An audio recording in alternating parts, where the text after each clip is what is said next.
Hello friends मुझे Sujata welcome to my YouTube channel. तो चलते आम स्टार्ट करवा रेसिपी। मुझे आपण मन मंडा पिठार रेसिपी नहीं आसी मु जंतनी पूरा रेडी कर सारे।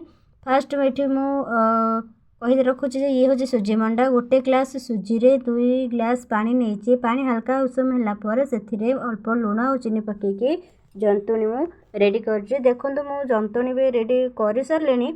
फास्ट पानी हाथ जंतुणी रेडी है कि नहीं आपण मैंने केमी जानवे। फास्ट पानी हाथ है कि एमती जंतुणी को धरवे देखिए जमती हाथ में न लगे। तो देखो मो हाथ में टोटाली लगे ताने आमर जंतुणी रेडी हो गला।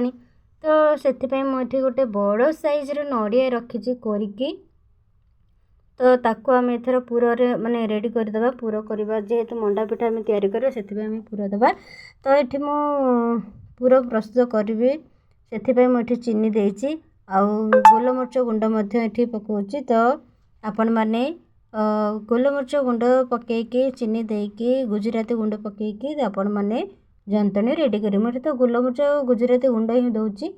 तो आपण मैंने एमती ही करेंगे कर सारिकी देखो आम जंतुणी पूरा माने आमर पूराटा पूरा रेडी हो गलानी। जंतुणी पूरा रेडी हो गलानी। तो चलतु आम एथर स्टार्ट करवा। जेहेतु मुझे गोटे हाथ में धरिकी करुच्ची जेहेतु मोर स्टैंड नहीं तो वीडियो माने करिबार बहुत असुविधा होची। तो देखो आपण मैंने जिते मंडा पिठा प्रस्तुत करें से आग आपण मैंने पानी हाथ हो आग पानी हाथ नहेले कौन हम कि चिपचिप होकर सब जगह मोर जंतुणी हाथ में लगिज आ मंडा पिठा ठीक से भी हेब नहीं। तो पानी हाथ हो पूरा दे सारापर चारिपट को आम कभर करदे फोल्ड करदे जमी पूरा गुड़िक बाहर को न आसीपर। तो देखो मुझे फोल्ड करके पूरा कभर कर गोल गोल करुच्ची।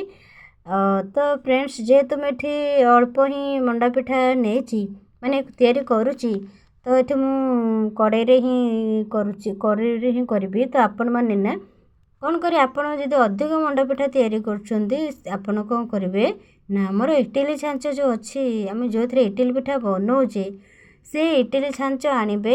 तो से आग अल्प टिके जो आमर इटिलर छांच जो रोचे खोल पर कौन कर अल्प टिके पानी देदेवे सबुथ जाकि मंडा ये जो आम बर्तमान जंतुणी माने मंडा पिठा तैयारी करछे ताको नेकी से इटिली छांच रे रखीदेवे करे कभर करदे। देखिए 5 मिनट पर